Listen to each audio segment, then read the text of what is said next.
আসসালামু আলাইকুম। আজ মঙ্গলবার ২৯শে বৈশাখ, ২৩শে জিলকদ, ১২ই মে। বাংলাদেশ বেতার, রাজশাহী। স্থানীয় সংবাদ পড়ছি আব্দুর রহমান মাসুম। বগুড়ার নবগঠিত মোকামতলা উপজেলাকে কেন্দ্র করে গতকাল সন্ধ্যায় মোকামতলা বাস স্ট্যান্ড এলাকায় মতবিনিময় সভা ও জনসমাবেশ অনুষ্ঠিত হয়েছে। এতে প্রধান অতিথি হিসেবে বক্তব্য দেন স্থানীয় সরকার, পল্লী উন্নয়ন ও সমবায় প্রতিমন্ত্রী মীর শাহে আলম এমপি। সভায় প্রতিমন্ত্রী বলেন, স্বাধীনতার পর বিভিন্ন সময়ে বগুড়ায় নতুন উপজেলা গঠন করা হয়েছে। শহীদ রাষ্ট্রপতি জিয়াউর রহমান সোনাতলা উপজেলা এবং সাবেক প্রধানমন্ত্রী বেগম খালেদা জিয়া শাহজাহানপুর উপজেলা ঘোষণা করেছিলেন। এবার মোকামতলা উপজেলা গঠিত হয়েছে। সমাবেশে স্থানীয় নেতাকর্মী ও বিভিন্ন শ্রেণী পেশার মানুষ অংশ নেন। এদিকে বগুড়া শিবগঞ্জ পৌরসভার বর্ধিত ৮টি এলাকার নাগরিকদের নিয়ে মতবিনিময় সভা অনুষ্ঠিত হয়েছে।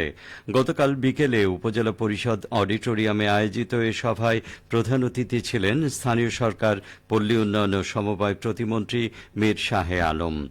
সভায় পৌর এলাকার সম্প্রসারণ, নাগরিক সেবা বৃদ্ধি, অবকাঠামো উন্নয়ন এবং আধুনিক পৌরসভা নিশ্চিত করার বিষয় নিয়ে আলোচনা হয়।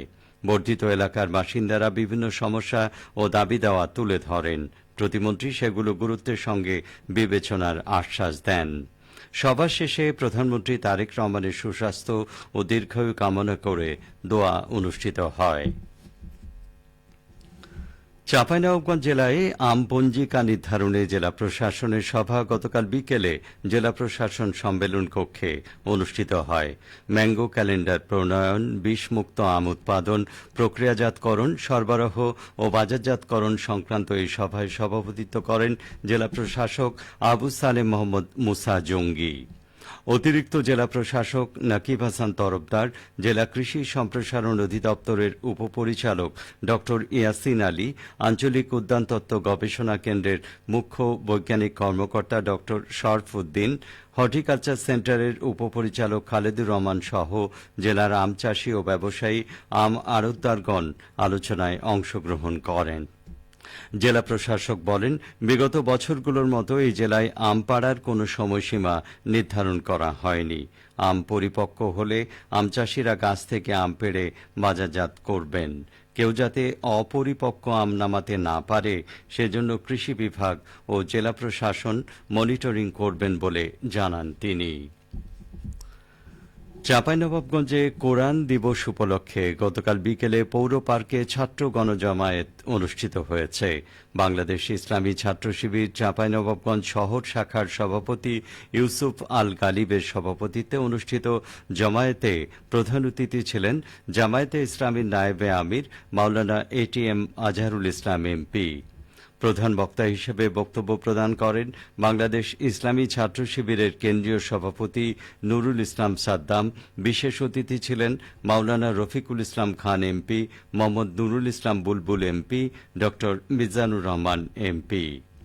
বক্তারা তরুণ সমাজকে কোরআনের শিক্ষায় আলোকিত হয়ে নৈতিকতা, মানবিক মূল্যবোধ ও ইসলামী আদর্শভিত্তিক সমাজ প্রতিষ্ঠায় ছাত্র সমাজকে অগ্রণী ভূমিকা পালনের আহ্বান জানান। সমাবেশ শেষে দেশ, জাতি ও মুসলিম উম্মার কল্যাণ কামনা করে বিশেষ দোয়া অনুষ্ঠিত হয়। নাটোরে চলতি মৌসুমে ২২,৮৪৯ হেক্টর জমি থেকে উৎপাদন হয়েছে ২,১৭,০০০ টন রসুন। হেক্টর প্রতি ফলন পাওয়া গেছে ৯.৫০ টন। বিগত আড়াই দশকে নাটোরে কৃষিক্ষেত্রে ব্যাপক বৈচিত্র্যকরণ হয়েছে। প্রচলিত শস্যের বাইরে কৃষকরা অপ্রচলিত কিন্তু লাভজনক শস্যের প্রতি ঝুঁকে পড়েছেন। এক্ষেত্রে রসুন অগ্রগামী শস্য। নাটোর কৃষি সম্প্রসারণ বিভাগের উপপরিচালক মোহাম্মদ হাবিবুল ইসলাম খান বলেন, বিগত বছরগুলোতে জেলায় রসুনের আবাদি জমির পরিধি, উৎপাদন উভয়ই ক্রমশ বেড়েছে। কৃষকদের প্রচেষ্টা এবং কৃষি বিভাগের পরামর্শ ও সহযোগিতায় রসুনের আশাতীত উৎপাদন হয়েছে। খেলার খবর। নওগাঁ সদর উপজেলা বোয়ালিয়া উচ্চ বিদ্যালয়ে বার্ষিক সাহিত্য, সংস্কৃতি ও ক্রীড়া প্রতিযোগিতার পুরস্কার বিতরণ করা হয়েছে। এতে প্রধান অতিথি ছিলেন নওগাঁ সদর আসনের সংসদ সদস্য মোহাম্মদ জাহিদুল ইসলাম ধলু। গতকাল বিকেলে প্রধান অতিথির বক্তব্যে তিনি বলেন, শুধুমাত্র পুঁথিগত বিদ্যায় যথেষ্ট নয়, ভবিষ্যৎ প্রজন্মের জন্য একটি সুশাসন ভিত্তিক রাষ্ট্র গড়তে হলে শিক্ষার্থীদের নৈতিক মূল্যবোধ সম্পন্ন মানুষ হতে হবে। অনুষ্ঠানে বিদ্যালয়ের বার্ষিক সাহিত্য, সংস্কৃতি ও ক্রীড়া প্রতিযোগিতায় অংশগ্রহণকারী বিজয়ী শিক্ষার্থীদের মাঝে পুরস্কার বিতরণ করা হয়।